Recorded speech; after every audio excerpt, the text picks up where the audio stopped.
Alrighty, welcome back everyone. We just talked about the ACC and some of the stuff happening over there. Clemson and Florida State have some very interesting decisions in front of them, so we will keep you updated with all of that type of stuff. But now let's talk some Deion Sanders. But before we get to Deion, I do want to remind you all we get tons of questions and comments throughout the show, and the best way for you all to see your questions on the screen, we can have a fun back and forth, or you can just ask me something that you'd like to get my opinion on, and I can respond to you immediately. You can use the tip and donation link at the bottom of the screen, GSMCPodcast.net. It's a huge help not only to us here at the network, but to you all to be able to watch the show. See your name on the screen is a little bit of fun, so we can have a fun back and forth here. But let's talk about Deion because he's been in the news a lot, and that's who he is. He's in the news a lot pretty much every second of every day, it feels like, since he's joined Colorado. He's been a big topic of conversation, and people have opinions. There's no doubt about that. But let's start with his most recent comments and kind of work our way back through the week because he's had a busy week. Let's put it that way. It started on, or well, it didn't start, but the most recent comment was this past Saturday on a podcast, $1 million Worth of Money with Wallow and Gilly. They had Deion Sanders on, and they were just talking about his career. He's a very interesting guy. Obviously, everyone wants to talk to him, but they got to the topic of Shedeur Sanders and his future in the NFL and kind of what the next steps were going to be for him and kind of just what how they were viewing kind of the next year and what the next steps were. First of all, they asked him where he thinks Travis Hunter and Shedeur Sanders would end up going in next year's draft because there's almost no doubt in my mind they will be in the 2025 draft. They are just ridiculous athletes that will almost definitely go top 10, barring some, crazy downfall from Colorado this year. But he said anywhere between 1 and 4 for both those guys. So he thinks that at least half of the top 4 picks will be coming from Colorado, and it will be those two guys. And those are really the only two guys that have a shot of being up at that top. And it's not that that's impossible because both these guys are remarkably talented. They have ability that's just off the charts, and it's obviously lofty, but that's Deion. That's the way he works. He doesn't work in anything other than lofty goals and lofty aspirations for his kids and for himself. So that's the way he operates. And if you were going to bet on two kids, I think Travis Hunter and Shedeur Sanders are two pretty good bets. I won't lie to you. So I'm not necessarily upset about the way that he put that. I think there are a lot of people that will, question that will say he's crazy, but both those guys definitely are on the short list of people that could find themselves in that group of the top 4 picks. So I don't necessarily think that's the crazy part. The crazy part was where they asked him about, possibly where he could go and what teams would be in that position and all of that type of stuff. And he made the comment that some cities just aren't going to happen. Some cities just are off the list immediately. It is going to be an Eli Manning type situation where he said he had an idea of where he would like them to go, ideal situations. I don't know where those are. No one other than Deion would know where he's exactly thinking, but as of right now, it looks like certain teams are just off the list before the season even starts. And obviously, I'm not the biggest fan of this strategy. I'm not necessarily the biggest fan of kids going into a room and saying, I'm not playing for you, because you never really know what a situation is on a football team until you get in the doors. But at the end of the day, it's their decision to make, and if everyone's cool with it, more power to them. He did say he doesn't want them to play somewhere cold. I gotta be honest, I don't know if that's gonna have a ton of effect on what happens on draft night, but who knows? Maybe they just cross out the entire northern half of the United States and call it a day. But at the end of the day, it looks like whatever cities they are, city X, Y, and Z, let's call them. If Deion doesn't want his kid to play there, if Deion doesn't want Shedeur drafted by those teams, and he wants that message to get out to GMs and coaches and personnel, it's going to get out there. it's Deion Sanders. He has plenty of connections. He has plenty of people that he can get in the ear of and get them to spread that message across the league. And he definitely means business. That's just kind of the way he is. So I wouldn't be surprised if there were some teams that were getting calls throughout, the draft process saying, don't even bother. But obviously, this is going to get a lot of people a little bit riled up. Anything that Deion does definitely gets a ton of people excited, and everyone has a very hard opinion on a lot of things that he says. But at the end of the day, this is something that I wouldn't necessarily agree on doing, but more power to them if they feel that this is the best thing for them. And it'll be interesting to see all of this play out, because it's obviously something that's only happened once, and that was, Archie Manning being Archie Manning and being a huge part of the NFL. And Deion carries a lot of weight. There's no doubt about that. So it'll be interesting to see all of that unfold. I'm not sure how it will all unfold, but he definitely has a vision. There's no doubt about that. And they also asked him, I don't know if this was on the same podcast or somewhere different, but he was asked about Shedeur Sanders and his possibility of what would have happened if he had gone into this draft class. And he said obviously he would have gone high. He thinks that he would have been the second quarterback off the board, which as of right now would make him the second player off the board. And I just don't necessarily buy that. He did say some GMs and personnel have told him that, so who am I to say that they didn't? But at the end of the day, I think it's incredibly hard to beat out the group of guys that are up at the top. So Shedeur Sanders' ceiling is out of this world. The arm talent is remarkable. The physical ability is insane. But Caleb Williams is all of that, but further down the road in terms of maturity, played more football, done a ton more on the football field that makes you feel confident. Jaden Daniels is coming off a Heisman season and still hasn't hit his ceiling, if you're asking me.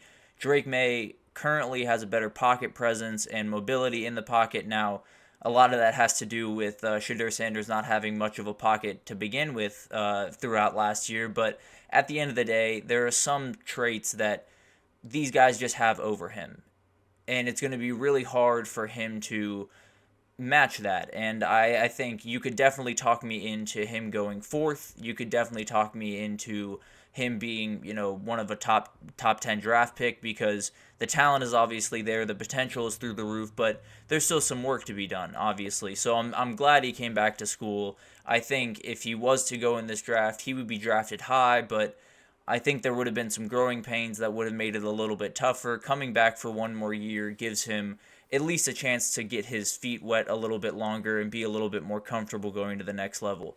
And there's definitely a chance for him to be the number one guy off the board. There's no doubt about that. He could definitely be QB1 in this next class. And there's two guys in particular that I think he's kind of battling for that position, and it's Carson Beck and Quinn Ewers. I feel like both those guys are obviously part of huge teams in Georgia and Texas.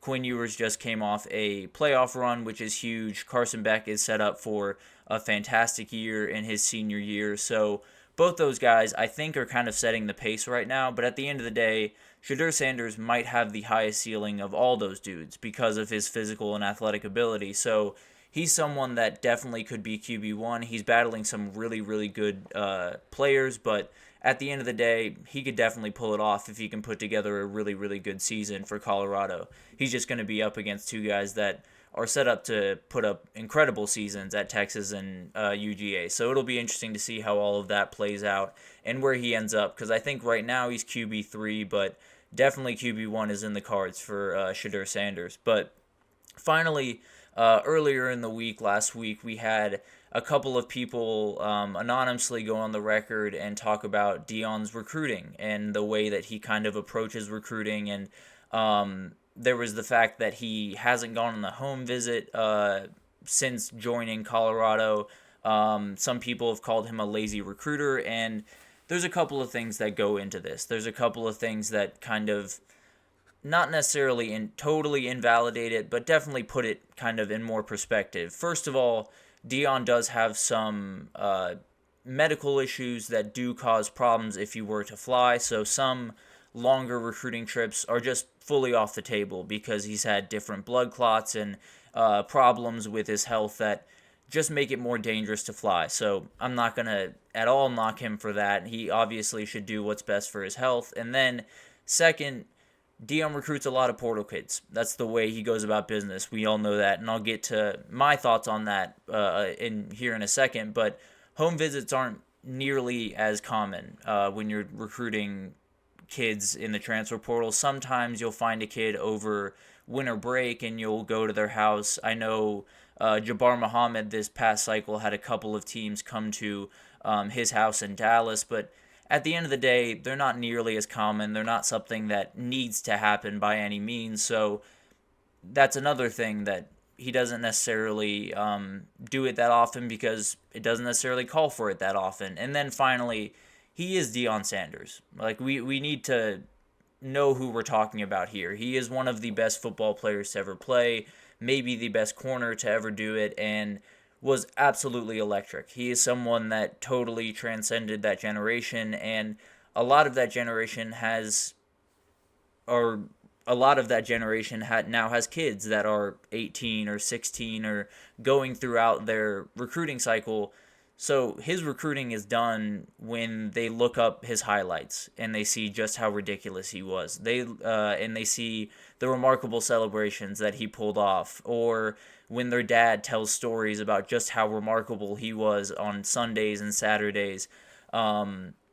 So although obviously, it's not necessarily the way that a lot of people go about business, it's not the way that I would go about business. We don't have to go about business the same way Deion Sanders does, and he definitely doesn't have to go about business the same way we do because he's an icon in the sport, and he holds a certain amount of weight just walking into the room, or when you walk into his facilities, just seeing him holds a little bit of weight. So although it's not necessarily the way that a lot of people attack it, and it's not necessarily the way that I would attack it, which I'll get into right now, it's Deion Sanders. He's going to be different, and he's getting it done for the time being. So until things flip, I'm not going to necessarily hate on him for the way that he's going about it. Now, do I think this is the best way to go about it? Absolutely not. I've been pretty steadfast on Deion's recruiting tactics are very clear, obviously.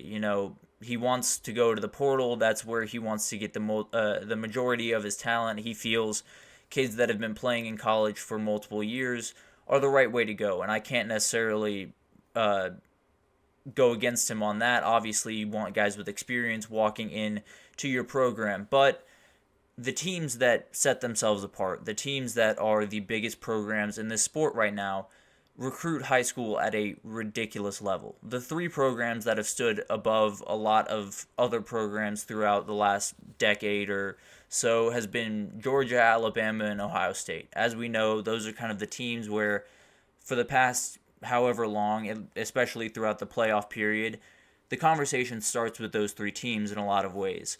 They all recruit the high school level at a remarkably high level. Like, it's just insane what they do year over year, and a lot of that, obviously, at Alabama was Nick Saban. We'll see what Kalen DeBoer can do throughout his first couple of years. But at the end of the day, those are the big-time programs. Those are the teams that get the most guys to the NFL. Those are the teams that win the most championships. And that's still the right way to go about it. Recruiting a kid from high school and developing him into not only the best player that he can be, but also the player that you want him to be, because certain programs have different needs and different styles of play. So you get a kid from high school, you can kind of mold him into an aggressive outside linebacker, or you can mold him into a pure third down defensive end if you absolutely need him to. If you get kids from the portal, they come to you kind of half-baked. They come to you kind of who they are, they're built the way they are, and you have to fit them into puzzle pieces. So it's not necessarily that it can't be done, and Deion Sanders has done a remarkable job pretty much every single year of his coaching career at doing this, at bringing in guys and immediately getting them into places to succeed. And obviously, last year was not ideal, but still pretty impressive from where they were coming and how much turnover they underwent.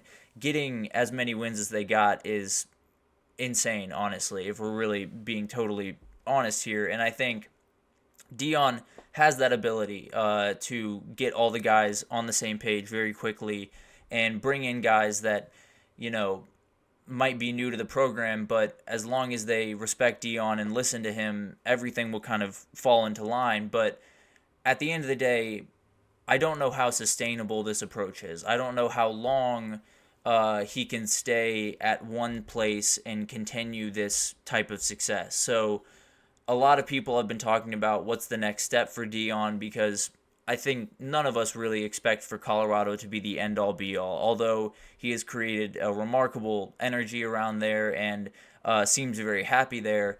He definitely has his sights on either a bigger school or maybe the NFL or whatever, and he better hope that winning happens very quickly at Colorado, because I tend to believe once you get to 25, 26, just a couple of years down the road, the portal will start to dry up just a little bit more, and it'll be a little bit harder for him to put together the puzzle pieces the way he has been, and he's going to have to replace Shedeur Sanders after this year. So there's a big hole right there that you're going to have to get someone to jump into and be at that level of play. So I tend to think that this 2024 year is huge for Deion. I think if he can have success, and you can garner success at Colorado however you want, I tend to believe 8-4 would be huge.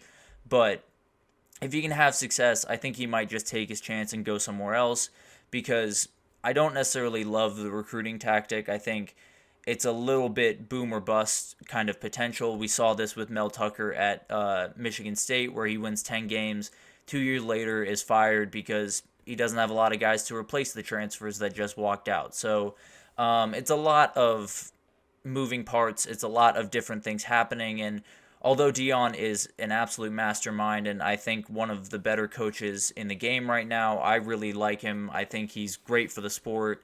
He's a little bit of old school, a little bit of new school. I think he is very interesting, and obviously brings tons of eyes, brings fans, and gives me tons of topics to talk about on here. But he's obviously a very controversial topic. It'll be interesting to see how all of this develops, whether it's Shedeur or the recruiting stuff or just him in general, Colorado going into 2024, and kind of his future. But at the end of the day, Colorado is going to be a huge topic of conversation. They're going to be someone that we definitely talk about quite a bit. And if they can burst onto the scene, all of the stuff that he's been talking about can happen. Shedeur can go number 1 overall, and Travis Hunter could go number 4.